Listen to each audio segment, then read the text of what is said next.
Dalam saudari, kita mulai lagi pendalaman kitab kita minggu ini. Kita masih di dalam seri Panca Indera Rohani, dan minggu ini kita melanjutkan telinga rohani, spiritual ears, saudari.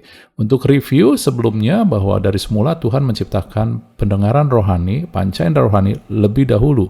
Dalam kitab Kejadian, kita bisa melihat bahwa kata pertama atau yang Adam dan Hawa dengar adalah tentang berkat. Karena Allah begitu mengasihi, Dia memberkati, Dia memberikan status yang spesial, Dia memberkati, dan juga Dia memberikan otoritas, saudari. Tapi kemudian dosa masuk sehingga manusia menjadi tuli rohani ataupun juga panca menjadi lebih aktif, lebih dominan, saudari. Sehingga itulah yang terjadilah kepahitan, kemarahan, dan juga mereka, Anda lihat sendiri, dimulai dengan keterpisah dengan Allah, terpisah dengan kasih, dan hari akhir ini adalah kasih kebanyakan orang menjadi dingin, sehingga mereka menjadi semakin tuli secara rohani, dan membuat ide gambaran sendiri tentang bagaimana seharusnya dunia tanpa memperdulikan kebenaran firman Tuhan. Jadi Anda akan heran bahwa mereka justru melecehkan kebenaran itu sendiri. Tetapi orang-orang yang telah ditebus Tuhan, maka mereka telah dipulihkan sehingga pendengaran rohaninya aktif, saudari. Dan pendengaran rohani itu sama seperti bahwa telinga jasmani itu butuh udara untuk mengalirkan ataupun juga membuat suara itu terdengar. Demikian juga telinga rohani butuh Roh Kudus, saudari, supaya memperdengarkan suara Tuhan. Dan itu dimulai dengan ketika Anda dan saya kembali dipulihkan keintimannya dan statusnya. Anda dan saya menjadi intim dengan Tuhan, status juga menjadi anak Allah, posisi yang penting. Sebab itulah maka Anda semakin mendengar suara Tuhan. Anda mulai mengaktifkan suara Tuhan, sehingga akhirnya Anda tahu bahwa mendengar suara Tuhan adalah karya Tuhan. Kita sudah melihat kenapa, ya, daripada perkataan Efata itu, bahwa terbuka. Yesus mencelikkan orang yang tuli secara jasmani, tetapi itu menunjukkan tentang tuli rohani dengan terbuka, bukan mendengar. Karena kalau mendengar berarti kemampuan sendiri, tetapi terbuka arti Tuhan berkarya. Jadi untuk kita bisa mendengar suara Tuhan ataupun pendengaran rohani kita jadi aktif, bukannya berusaha tetapi percaya bahwa Anda dan saya sudah diberikan kemampuan. Hasilnya adalah mulut kita penuh kuasa, saudari. Ya, kita sudah melihat kenapa. Jadi Anda melihat di sini bahwa otoritas adalah hasil kita dibukakan pengertian tentang firman Tuhan, suara Tuhan. Ketika kita dibukakan, maka perkataan kita penuh kuasa. Tapi kalau kita nggak dibukakan, kita baca firman, nggak ada apa-apanya, saudara. Tapi ketika kita dibukakan, itu akan menjadi kuasa. Oleh sebab itu, ketika Anda baca firman, Anda minta Roh Kudus tuntun, pimpin, dan perdengarkan penyingkapan-penyingkapannya, saudari. Dan berkat adalah ketika Anda tahu bahwa Anda adalah pribadi yang diinginkan, dikasihi, dan penting bagi Tuhan. Berkat bukan bicara tentang jasmani, tetapi ketika Anda tahu bahwa Anda adalah orang yang diinginkan, dikasihi, dan penting bagi Tuhan, maka Anda tahu bahwa Tuhan pasti pelihara Anda. Amin. Ya, sekarang kita lanjut kepada bagian yang kedua daripada telinga. Dan saya mau perkatakan bahwa apa yang kita bahas di sini tidak mengcover semua, tetapi ini hanya untuk membuat ketertarikan kita dan juga mengajak kita melatih panca indera rohani kita untuk kita pakai, kita aktifkan setiap hari, saudari. Ya. Nah, sama dengan telinga ini secara jasmani, saudara, juga adalah tempat menjaga keseimbangan. Ketika seorang petinju dipukul bagian rahang dekat telinga, itu mengganggu sistem vertibularnya, maka dia bisa oleng, bisa jatuh, saudari. Ya, tidak ada keseimbangan. Demikian juga. Kenapa? Karena justru dari telinga itulah, dari sistem vestibular itulah dikirim sinyal ke otak memproses, lalu otak itu akan mengatur setiap organ sehingga terjadi keseimbangan, baik mata, sendi, otot, tulang. Ya, Anda lihat ketika Anda mungkin kita nggak sadar karena kita nggak mengontrolnya, tapi dengan sendirinya, saudara-saudari, ketika Anda naik berjalan pada posisi yang menanjak, ya, jalan kaki maksud saya, Anda sedang menanjak, maka tanpa Anda sadari tubuh Anda akan mengatur posisi supaya Anda tidak terjatuh ya, terjengkang, terjatuh, bagaimana gitu ya, saudara. Dan itu sesungguhnya adalah sistem yang dikendalikan oleh telinga di vestibular, kemudian dikirim ke otak, otak lalu mengatur bagaimana tulang dan sendi dan otot harus berkontraksi ataupun menaruh posisi. Saudara, ini seperti sistem gyro di dalam Anda kalau sekarang punya handle kamera untuk merekam supaya tidak terjadi getaran atau perubahan, tetap aja, tetap seimbang.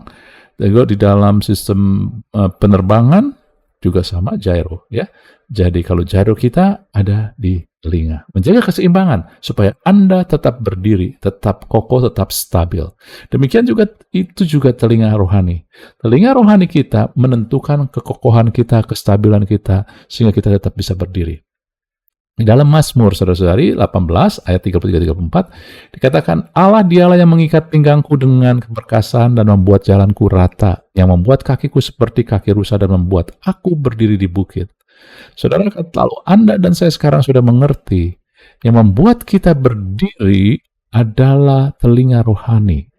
Telinga rohani kita, ketika kita aktif, kita akan berdiri. Jadi sehingga kita tahu, ketika Allah membuat kita jalan kita rata, kaki kita seperti kaki rusa, tetap berdiri, tidak ada bukit, tidak ada masalah, itulah hasil Anda dan saya dibukakan telinga rohani dan kita latih telinga rohani. Semakin kita latih, maka ketika kita ngadepin masalah, kita akan tetap berdiri.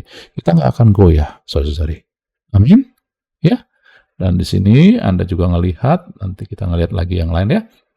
Ayub 18 ayat 7 dan 9, Ayub katakan, ini tentang orang fasik. Langkahnya mantap menjadi terhuyung-huyung. Orang fasik mulai dengan mantap tapi terhuyung-huyung.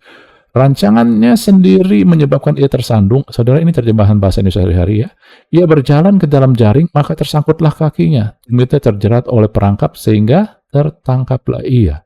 Saudara, Anda melihat bahwa seperti inilah telinga rohani akan memberikan tuntunan suara ilahi sehingga menjaga keseimbangan Anda berdiri, Anda tetap tegak, membantu tidak jatuh dalam perang si jahat.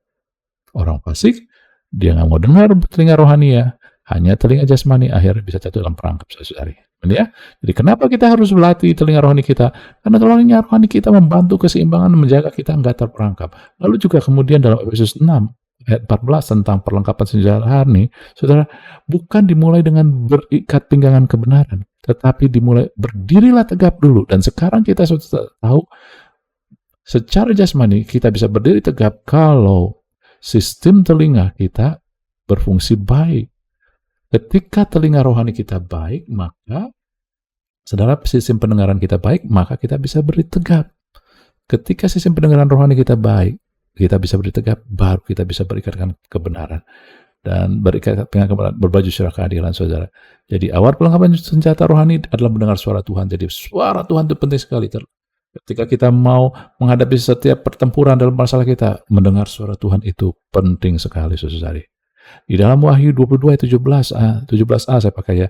Ini adalah perkataan terakhir yang didengar oleh pengantin perempuan, saudara. Roh dan pengantin perempuan itu berkata, marilah. Dan barang siapa yang mendengarnya, hendaklah ia berkata, marilah. Saudara, hal yang terakhir dalam Wahyu dikatakan adalah bukan melihat tetapi mendengar. Dan mendengar perkataan adalah marilah. Saudara, kata marilah di sini adalah suatu undangan. Karena disampaikan oleh mempelai pria kepada mempelai wanita, saudara. Dan saudara, kata marilah ini juga menunjukkan suatu kerinduan, sambutan, ya, kerinduan. Jadi bukan penghakiman. Jadi perkataan terakhir dalam kitab Wahyu adalah marilah adalah suatu undangan, suatu kerinduan, bukan penghakiman. Amin. Dan jadi Anda tahu, bisa ngelihat juga di sini, saudara. Baik di dalam akhir zaman di kitab Wahyu maupun juga ketika waktu kita habis di muka bumi, saudara. Ketika kita harus meninggalkan dunia, berpulang istilahnya ya, pulang ke rumah Bapa di surga, maka Anda nggak usah khawatir. Perkataan terakhir yang akan Anda dengar sebagai mempelai Kristus, sebagai anak Allah adalah marilah. Sambutan dari Allah, bukan penghakiman. Karena Roma 8, 1-2 katakan tidaklah lagi penghakiman, penghukuman barang siapa dalam Kristus. Dan Anda dan saya ada di dalam Kristus. Oleh sebab itu, mengaktifkan telinga rohani kita, membuat kita nggak khawatir, nggak takut, bahkan menghadapi akhir hidup kita di muka bumi ini. Karena Anda ketika Anda pergi berpulang, maka kata terakhir yang Anda dengar adalah undangan sambutan dari Tuhan. Anakku. Ya, saudara? Oke, jadi Anda melihat bahwa sungguh kita butuh mengerti dan mengaktifkan telinga rohani kita. Saudara, yang terakhir adalah di dalam Habakuk. Saudara, dikatakan Habakuk 3 ayat 17-19, ini sering kita pakai. Di situ dikatakan keadaan yang mengecewakan. Pohon ara nggak berbunga, pohon anggur tidak berbuah, kambing domba tidak ada, hasil di ladang mengecewakan, saudara-saudara. Tetapi aku akan bersorak-sorak di dalam Tuhan. Saudara-saudari, kalau dia bersorak-sorak karena keadaan, ini nggak real. Anda yang pernah mengalami hal-hal seperti ini, keadaan yang Anda sedang di bawah sekali, nggak ada apa-apa, menderita, keluarga pun juga banyak masalah, maka kita nggak bisa bersorak-sorak dalam keadaan itu, dan Tuhan juga nggak mau kita bersorak-sorak untuk keadaan tersebut. Tapi kita bersorak atas apa? Ini dia, saudara, berseria-ria di dalam Allah menyelamatkan aku. Allah Tuhanku, itulah kekuatanku. Ia membuat kakiku seperti kaki rusa dan membiarkan ia berjejak di bukit. Ia membiarkan aku berjejak di bukit-bukitku. Saudara-saudari, yang membuat kita tetap bersorak-sorak di tengah masa-masa sulit adalah ada suara Tuhan, ada tuntunan Tuhan, ada pimpinan Tuhan untuk kita melalui masa sulit ini. Inilah yang membuat kita bersorak-sorai. Inilah yang membuat kita bisa beria-ria, saudari. Dan itu bisa kita dapatkan hanya ketika kita mulai memakai telinga rohani dan mengaktifkan telinga rohani kita, saudari. Amin. Jadi begitu pentingnya telinga rohani itu. Nah, untuk membedakan supaya dapat gambaran kebiasaan kita yang sudah kita jalankan, kadang kita nggak sadari dan itu kita terus lakukan, dan bandingkan dengan telinga rohani. Misalkan membandingkan telinga atau pendengaran jasmani, pendengaran daging istilah saya, ya pendengaran daging, saudara, itu bersumber pada kenegatifan. Telinga Anda, ya telinga daging kita, itu lebih tertarik pada berita-berita negatif, berita buruk, saudara-saudara. Makanya di televisi, berita-berita itu selalu yang nilai jualnya tinggi adalah berita-berita sensasi yang negatif, yang teror, yang buruk, saudara. Akhirnya apa? Kita semakin fokus pada kabar buruk, dan kita semakin menantikan hal yang buruk terjadi. Lalu juga, saudara, suara kekacauan. Maksud saya kekacauan begini, saudara, di telinga jasmani, telinga daging, siapa yang paling besar, siapa yang paling bisa kasih pengaruh, ya didengar, itulah yang paling didengar, saudari. Jadi kadang-kadang dibutuhkan kekacauan supaya dia bisa ngomong paling kencang, paling besar, dan itu dianggap paling benar. Kita tahu banyak orang pakai kekerasan untuk berbicara supaya didengar suaranya. Dan inilah, maka telinga jasmani, telinga daging akan bersifat manipulatif supaya dia didengar. Dan dia nggak mau kerja sama, saudari, karena dia mau dia yang paling dengar, paling besar, karena telinga jasmani Anda akan mendengar siapa yang paling kencang suaranya. Ya, lalu berfokus pada diri sendiri. Telinga daging akan berfokus pada diri sendiri, sehingga mereka hanya mau dengar apa yang mereka mau dengar, saudara. Membenarkan diri sendiri, itu mereka mau dengar. Hal-hal yang buat untung sendiri mereka sendiri, yang untuk kemenangan mereka sendiri. Diri, saudara-saudari, ya, yang berlebih-lebihan tentunya. Ini dia. Ini hanya beberapa bagian, saudari, tapi itu buat menyadarkan kita. Sering tanpa kita sadari, kita biarkan, kita nggak sadar bahwa kita selalu membiarkan kenegatifan. Maka Anda lihat, gosip lebih enak didengar, karena gosip biasa tentunya memperdengarkan hal yang negatif, ya saudara-saudari, bukan yang benar dan manipulatif. Itu lebih senang kita dengar. Dan juga orang-orang yang mengkritik kita nggak suka dengar, kita nggak mau, ya. Orang-orang yang menjilat-jilat kita, oh kita senang, saudara. Kadang-kadang, oh kamu cantik ya, saudara, nggak ada artinya dipuji-puji manusia. Adalah kita mencari perkataan Tuhan yang mengasihi kita, saudara. Kemudian telinga rohani bagaimana nih? Kita bandingin dengan telinga jasmani atau telinga daging. Telinga rohani sama seperti mata rohani, berfokus pada kasih. Bagaimana kita melatih supaya kita aktif? Telinga rohani kita yang paling aman adalah seperti seorang bayi. Ketika bayi itu lahir, saudara-saudari, dia mengenal suara orang tuanya, bukan karena mengenal, tapi di samping orang tua kan banyak orang lain, tapi kenapa orang tua yang dia kenal? Karena ada kasih.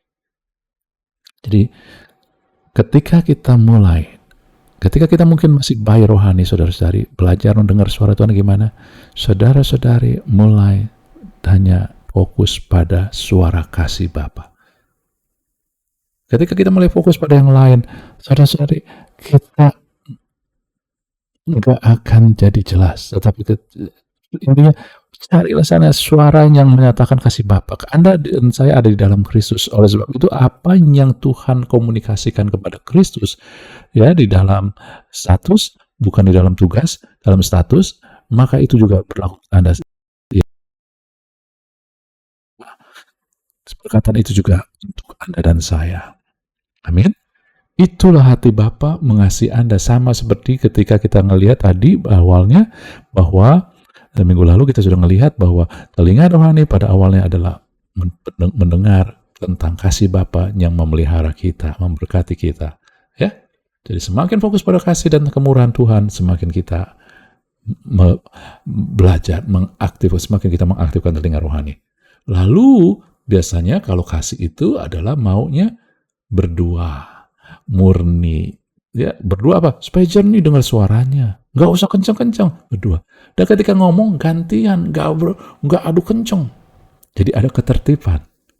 Ada kejernihan, ada kemurnian, ada ketertiban. Semakin kita mau mencari hal-hal yang murni, semakin kita mencari ketertiban, nggak mencari daging, mau menang sendiri, maka kita akan mengaktifkan telinga rohani kita. Amin. Lalu kemudian iman, sama seperti mata. Iman itu adalah fokus pada karya Yesus. Semakin kita fokus pada karya Yesus, maka Anda akan semakin berdiri pada otoritas yang dari Tuhan Yesus, sehingga bisa mengusir suara ketakutan. Lalu yang terakhir adalah menyimpan firman. Saudara, iman akan semakin tumbuh, akan semakin aktif ketika kita menyimpan firman. Dan bukan hanya sekedar baca, tapi menyimpan, merenungkan, menyimpan. Anda sering perkatakan, Anda sering renungkan, Anda taruh di pikiran Anda. Sehingga nanti apa yang Anda dengar adalah lewat firman itu dengan iman adalah suara iman, hikmat Allah, ada tuntunan ilahi, saudari. Amin. Ini hanya beberapa aja, Anda bisa gali lebih lagi, tetapi ini adalah poin-poinnya aja, ya silakan. Tetapi tujuannya kita latih, saudara, di dalam hidup kita latih. Dan sebagai perbandingan terakhir adalah bagaimana telinga itu, telinga jasmani, telinga daging itu selalu negatif, penuh dengan emosi, sehingga Anda dengarnya adalah emosi diri sendiri. Ya, walaupun nggak bicara emosinya, tetapi Anda dengar kuat sekali keinginan-keinginan, dorongannya, emosi, jadi suara dunia, suara si jahat, kekacauan.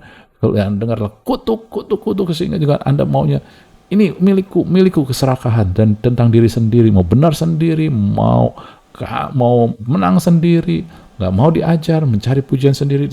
Berbanding terbalik dengan telinga rohani, semakin Anda menaruh pikiran tentang kasih Bapa, maka hati Anda akan dilembutkan. Anda akan terus mendengar tanpa sadar mengaktifkan suara rohani, telinga rohani. Anda akan dengar suara Bapa jadi tambah jernih, murni. Anda semakin menginginkan yang tertib, dan Anda semakin mau mendengar suara tentang berkat, bahwa hidup Anda itu diberkati, Anda bisa bersyukur, Anda bisa bermurah hati juga dengan orang lain, dan Anda juga akan dengar tentang mengaktifkan iman Anda, telinga rohani Anda itu, saudara, sehingga otoritas Anda semakin teguh, Anda memiliki hikmat, Anda memiliki kekuatan dan keberanian. Dan kalau telinga daging itu dipengaruhi diri sendiri dan kenegatifan, tetapi kalau telinga rohani ditentukan oleh pribadi Allah dan karya anak domba Allah, maaf saudara, ya. Hasilnya, kalau yang dunia akan menghasilkan kekacauan, kalau yang rohani menghasilkan kekuatan. Amin, saudara-saudari. Yuk kita mulai praktekkan, ya, aktifkan, latih telinga rohani kita. Kalau setiap hari kita pakai panca indera jasmani kita, Sadarkah kita bahwa kita juga harus memakai panca indera rohani kita setiap hari? Yuk kita mulai. Hari-hari ini, saudara-saudari, kita percaya bahwa ini hari-hari terakhir, tetapi Anda tahu hari-hari terakhir akan datang masa-masa sulit. Keadaan gak gampang. Kalau kita nggak mengerti panca indera rohani kita mungkin akan goyah, kita nggak akan tenang. Tapi kalau kita aktifkan, kita tenang, kita akan melihat hal yang baik, kita akan berdiri kuat, kokoh, tidak digoyahkan. Amin. Kiranya Tuhan memberkati kita semua. Haleluya.